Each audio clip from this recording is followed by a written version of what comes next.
Bienvenue dans Next Gen Manufacturing. Aujourd'hui, on va s'intéresser de très près aux matériaux composites, ceux qui sont en train de dessiner l'avenir des produits haute performance. Alors, c'est la grande question. Le défi que tous les ingénieurs essaient de relever aujourd'hui. Que ce soit pour une voiture de sport ou pour le dernier appareil électronique.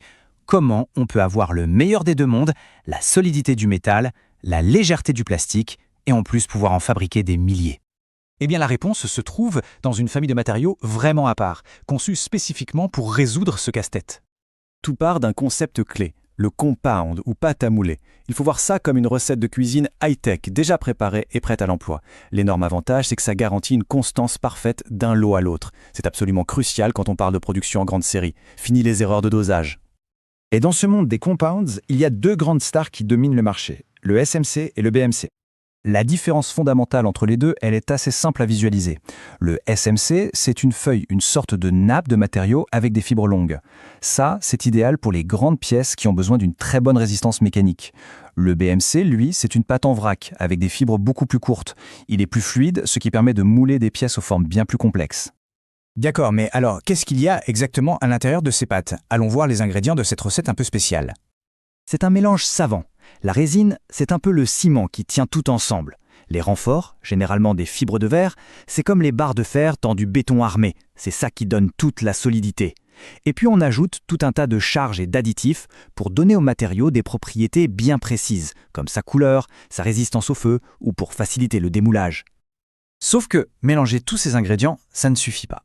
La vraie transformation, le passage d'une simple pâte à un matériau ultra performant, ça repose sur une sorte de tour de magie chimique. Et il y a deux étapes clés à comprendre. C'est la première question essentielle. Comment on passe d'une pâte collante à une feuille solide qu'on peut manipuler sans problème? La réponse, c'est le premier secret, la maturation. C'est un processus vraiment ingénieux. Au début, la pâte est très liquide pour bien enrober chaque fibre. Ensuite, on ajoute un agent chimique qui va la faire épaissir très vite, jusqu'à atteindre un plateau de viscosité. Pour se donner une idée, 100 000 pascal secondes, c'est une consistance un peu comme du mastic. C'est assez solide pour être manipulé, mais ça ne colle plus au doigt. C'est ça, la magie de la maturation. Mais il y a un autre problème, un vrai casse-tête dans le monde des plastiques, le retrait. Quand une résine durcit, elle rétrécit. Et ça peut être énorme, jusqu'à 7% pour certaines. Résultat, des pièces déformées avec des défauts, bref, inutilisables. Et là, la solution est brillante. On ajoute dans la recette des additifs anti-retrait. Eux, quand on chauffe le tout pendant le moulage, ils font l'inverse de la résine, ils se dilatent. Cette dilatation va venir compenser le rétrécissement de la résine et même plaquer le matériau contre les parois du moule. Le résultat est une copie parfaite au micron près. Ce contrôle est tellement fin qu'on a plusieurs niveaux de performance.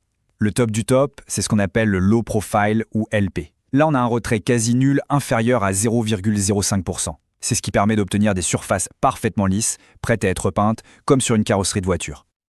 Ok, on a notre matériau parfaitement formulé, maturé, prêt à l'emploi.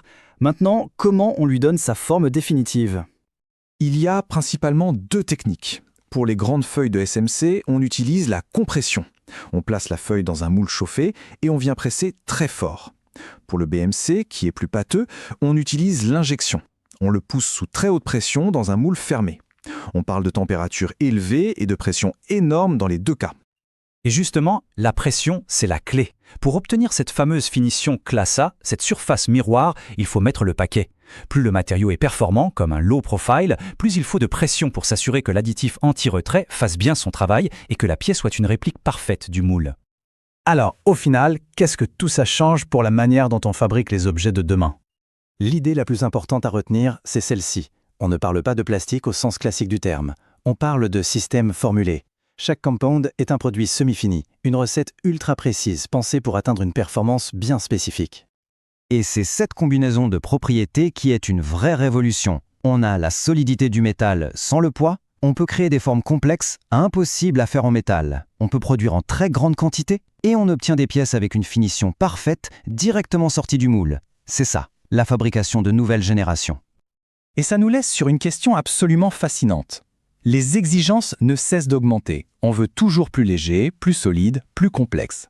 Alors, jusqu'où la prochaine génération de matériaux techniques nous emmènera-t-elle? C'est tout l'enjeu de la fabrication du futur.